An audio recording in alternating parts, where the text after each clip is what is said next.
filósofo. Tampoco soy un científico, yo soy un abogado. Hace 40 años que ejerzo mi profesión y siempre he tenido una inclinación por, o sea, no soy un filósofo, pero quizá tengo una tendencia a filosofar, a buscar un poco los principios de las cosas que hago y las herramientas que utilizo en mi vida. Y la pregunta de qué es el derecho, digamos, es una pregunta que me la repetí desde mi primera materia hasta ahora, me la sigo repitiendo después de 40 años de ejercer el derecho. Y uno de los que más ciertamente me dio una respuesta es Hayek en su primer tomo.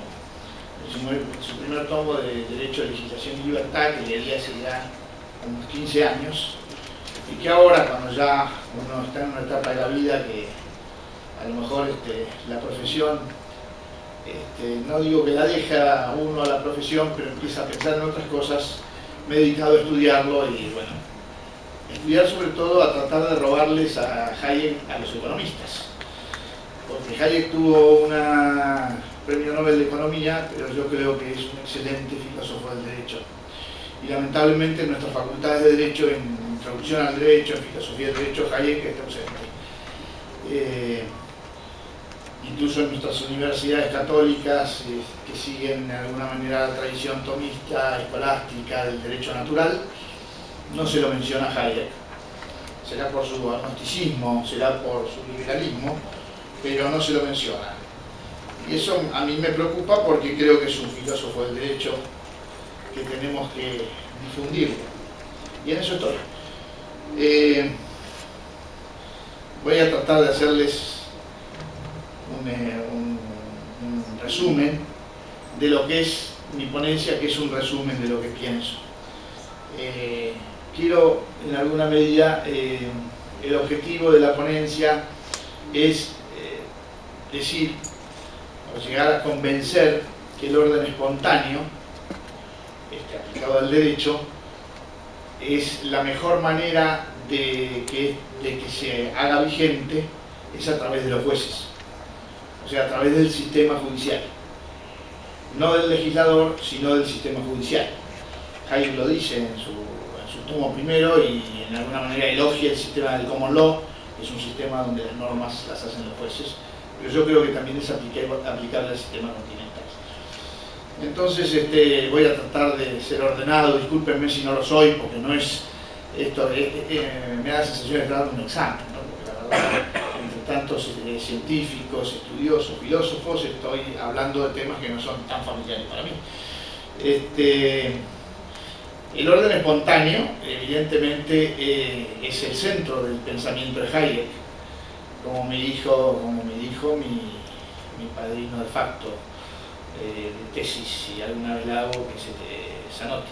El centro de la teoría del conocimiento de Hayek es el orden espontáneo, y yo lo empecé a ver en el derecho y vi que él lo ve en distintos fenómenos como el mercado, el idioma, el lenguaje, el derecho, la moneda, todos aquellos fenómenos en donde el hombre actúa con su libertad pero no con un fin preciso y determinado.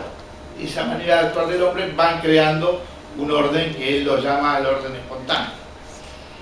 El problema es que este orden espontáneo en alguna medida también es una tentación para el Estado.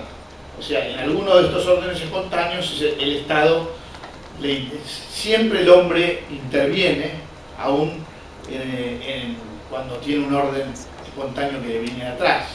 Se me ocurren algunos ejemplos que a lo mejor no son muy precisos. Por ejemplo, en el lenguaje está la Academia de la Lengua. El lenguaje es algo que el hombre no inventó él, se fue dando para expresarse, y ahora hay una academia que en alguna medida va precisando, va diciendo, aceptando algunas palabras, otras no. O sea, que habría un cierto dirigismo en el lenguaje. Lo que pasa es que parecería que el lenguaje no da tanto poder, y entonces el Estado no le interesa tanto. Bueno, si vemos, si tomamos el ejemplo de Dios y la Torre de Babel, parece que también en el lenguaje se podría ejercer poder. Pero hay en el mercado, en la moneda y en el derecho, ahí sí hay una concentración, hay un orden espontáneo apetecible para el Estado, porque tanto dominar el derecho como dominar la moneda, como dominar el mercado, en alguna medida da poder. Y ese es el peligro, y de ahí parten las reflexiones de Hayek, las reflexiones filosóficas de los orígenes del constructivismo. Yo creo que en este sentido, la teoría de Hayek de ver los fenómenos simples y los fenómenos complejos, ver que los fenómenos complejos, que son aquellos que el hombre no domina, en donde no rige la ley de causalidad, por lo menos así lo entendí yo, es ahí donde efectivamente el constructivismo hace más daño. O sea, el constructivismo como filosofía que nació en la época del iluminismo hace más daño donde hay fenómenos que no necesariamente, bueno, han hablado de Smith, donde hay dudas, donde no hay una cierta precisión, y en donde el Estado o el hombre que tiene poder quiere en alguna medida influir. Yo creo que, concentrándome en el derecho, que es donde yo me concentré, lo interesante es ver la historia de este orden espontáneo, porque la historia nos muestra claramente cómo ese orden espontáneo nació solo.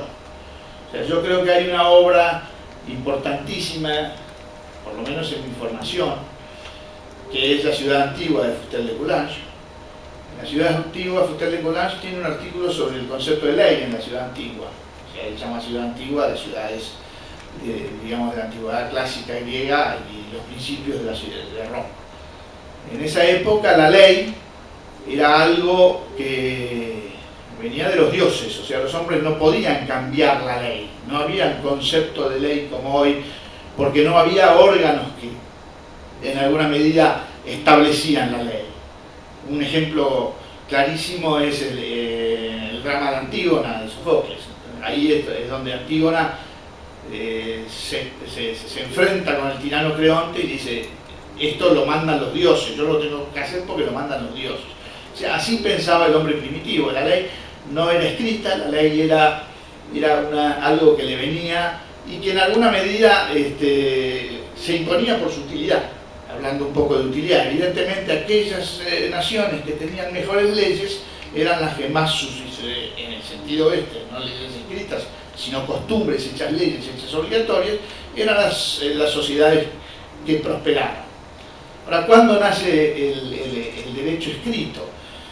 Y el derecho escrito en la historia nace con la revolución, o sea, lo dice Fuster de Coulanges, en algún momento en Roma fue la revolución de los plebeyos contra los patricios, la creación de la ley de las 12 tablas. En algún momento aquellos que no eran los fundadores de la ciudad querían certeza y entonces pedían una ley escrita, y de ahí nace la ley escrita, que es un poco el antepasado de nuestra codificación.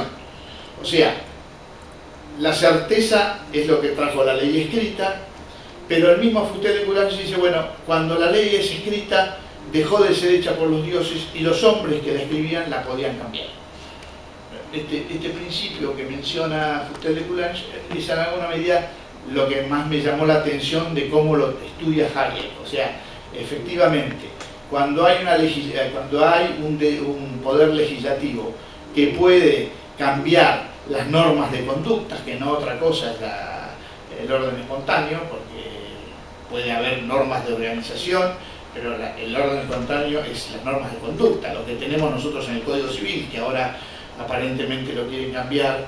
El Código Civil, esas normas de conducta, cuando el hombre pretende que sea el legislador el que establezca esas normas de conducta, es donde se cuela en alguna medida el constructivismo.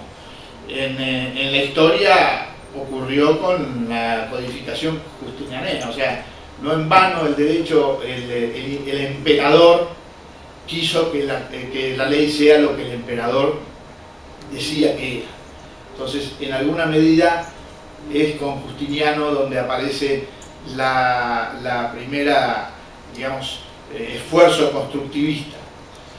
Durante la Edad Media eso se perdió, no voy a hacer esto muy largo, saben que volvieron los bárbaros con sus costumbres, y volvió cuando se descubre nuevamente el derecho justinianeo, se descubre las pandectas en Europa, y ahí nuevamente tenemos una tendencia, se producen en Europa dos tendencias diferentes. Una tendencia en Francia fundamentalmente y en el imperio, una tendencia en el continente, que lo que quería era que la centralización del poder frente al feudalismo.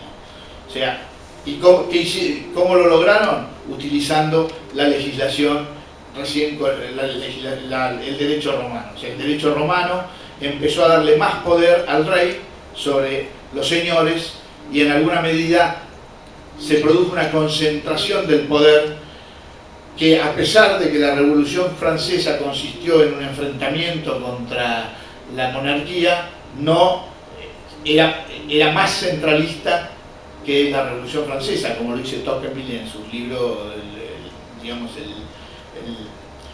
en donde critica la Revolución Francesa. Y en cambio hubo otra tradición, que es la tradición anglosajona, en donde se produjo un fenómeno exactamente inverso. O sea, frente a la intención de la monarquía Plantagenet de concentrar el poder, los varones se rebelaron, un hito de ellos es la Carta Magna, y le impusieron la ley de la tierra, la ley de las costumbres, la ley hecha por los jueces. Y es allí donde se produce esa doble vertiente, esa división de tradiciones. Una tradición que es el common law, en donde el juez es el que crea el derecho, y una tradición continental muy influida por el constructivismo racionalista, muy influida por Descartes, por la idea de que el hombre puede con una idea, con un pensamiento cambiar la realidad. La idea esta de que la legislación es lo que el legislador dice que es, que el derecho es lo que el legislador dice que es. Estas son las dos tradiciones más importantes, y en alguna medida son las que marcan el futuro o la suerte del orden espontáneo. En los sistemas en donde siguieron el common law, en alguna medida, y eso Hayek lo pone muy claro en su primer tomo, en alguna medida el juez es el que descubre, no crea, sino que descubre el orden espontáneo a través de los conflictos particulares. En cambio, en el sistema continental es el legislador el que impone la ley llevada por determinados objetivos. Esto es importante.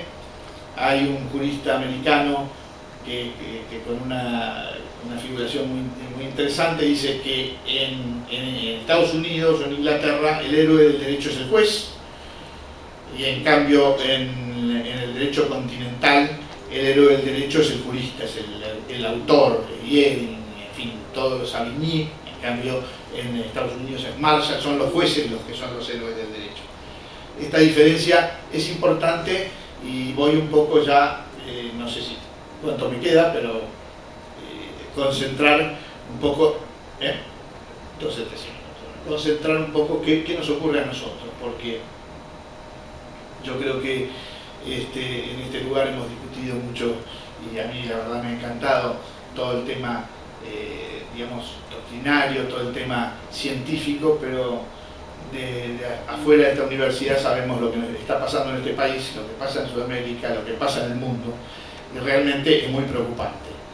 ¿Por qué ocurre esto en nuestro país? ¿Qué pasa con nuestros jueces? O sea, si les decía al principio que el orden espontáneo, la garantía que el orden espontáneo esté vigente es que haya jueces que lo apliquen y no que sean legisladores los que pretendan crearlo, lamentablemente estamos mal, nosotros estamos mal. ¿Por qué estamos mal? Uno puede hacer un análisis concreto de estos últimos años, o uno puede hacer un análisis cultural de lo que nos ocurre, y eso es lo que yo intenté hacer. Yo creo que lo que pasó en la Argentina y en general en América Latina, aunque hay una reacción en algunos países que han cambiado sus constituciones, es que nosotros adoptamos una constitución que imita la Constitución norteamericana, en donde el juez tiene una función importantísima y, sin embargo, estamos formados en una cultura continental europea en donde el juez es un funcionario, era un funcionario de la corona y ahora es un funcionario del gobierno. Eso hace que no hemos tenido una verdadera apreciación de lo que significa el Poder Judicial y hoy estamos padeciendo este problema, porque estos problemas no se solucionan de un año para otro, sino que son problemas generacionales. El juez, entonces, ¿qué ocurre con nuestra Constitución? Nuestra Constitución es una imitación de la Constitución americana, en donde efectivamente el Poder Judicial es un poder del Estado porque tiene facultades de declarar la inconstitucionalidad de las leyes. Y ahí viene un poco mi asombro y mi crítica, si se puede, a Hayek en su tercer tomo. Me parece que en su tercer tomo, Hayek, que para mí es un realista, peca de idealismo cuando hace su constitución ideal. Ahí me parece que Hayek se traiciona en alguna medida, si se puede decir, a sí mismo. O sea, traiciona lo que dice en el primer tomo.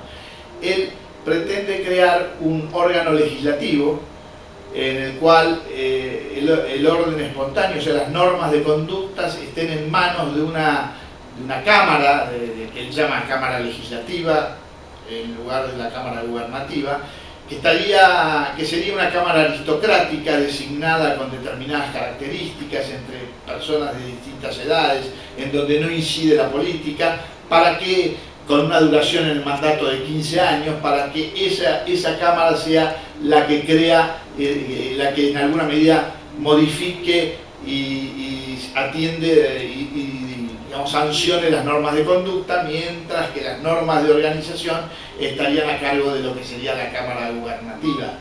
Yo creo que Hayek está mirando un poco la realidad que él vivió, la realidad de Inglaterra, del parlamentarismo inglés, los problemas del intervencionismo del Estado después de la guerra, y tenía una obsesión de que esas normas de conducta no fueran tocadas por la política, pero me da la sensación de que su constitución es algo así como la República de Platón. Es algo difícil, es muy idealista, por eso me llama la atención cuando yo fui recorriendo los 3 tomos de Hayek. El primer tomo me pareció magnífico, todos me parecieron excelentes, pero cuando llegué a esta parte tuve esa sensación de decir, bueno, pero Hayek en el primer tomo estaba mirando a los jueces como aquellos descubridores del orden espontáneo.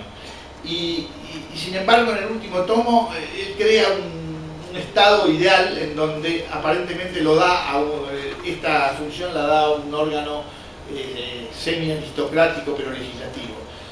Me llamó la atención que Hayek, que tanto lo menciona a Tocqueville, no cita algunas partes de Tocqueville en La democracia en América, en donde es interesante ver cómo un francés se asombra de lo que pasa en Estados Unidos. Este libro es un libro que, bueno, yo ya lo tengo bastante roto las tantas veces que lo he leído, pero en realidad lo interesante es cómo un francés que llega a Estados Unidos en el año 1830 y empieza a mirar cómo funciona la sociedad, la política, el asombro que tenía él de ver esa sociedad. Y una de las cosas, uno de los capítulos más importantes es cuando analiza el Poder Judicial. Y él dice, les voy a citar solamente dos párrafos: no hay, por así decirlo, acontecimiento político en que no se oiga invocar la autoridad del juez, deduciendo de ello, naturalmente, que en los Estados Unidos el juez es una de las primeras fuerzas políticas. Y más adelante, explicando por qué es una de las primeras fuerzas políticas, dice, porque los americanos han reconocido a los jueces el derecho de fundamentar sus decisiones en la Constitución más que en las leyes. En otros términos, se les permite la no aplicación de las leyes que les parezcan inconstitucionales. Yo creo que ahí está el secreto del respeto por el orden espontáneo. Tener jueces que tengan la facultad de declarar la inconstitucionalidad de las leyes. Y el gran problema es cómo formamos a esos jueces y cómo designamos a esos jueces. Y ahí está nuestro problema, por lo menos en Argentina. Nosotros tenemos una constitución, nuestra constitución histórica está tomada de Estados Unidos y nuestro sistema de designación es igual, pero acá por la inestabilidad política no funcionó. El juez designado por el Poder Ejecutivo con acuerdo del Senado mereció críticas que nos llevó en 1994 a buscar una institución que no es nuestra, que es el Consejo de la Magistratura. Es una institución europea para un sistema en donde la justicia no es un poder del Estado, y nosotros la hemos tomado y además la hemos perjudicado porque la hemos integrado mayormente con políticos. Entonces, evidentemente, tenemos un problema serio de designación y de selección de jueces. Mi ponencia termina un poco digamos, en la idea de trabajar en este aspecto. O sea, si nosotros creemos que las normas de conducta son un orden espontáneo, que están por encima de la ley escrita, si nosotros creemos que debe revisarse la teoría de la fuente del derecho, revitalizar la costumbre como, digamos, fuente de derecho, evidentemente, para que eso sea realidad tenemos que pasar por ocuparnos de la designación de los jueces, de la designación y remoción de los jueces.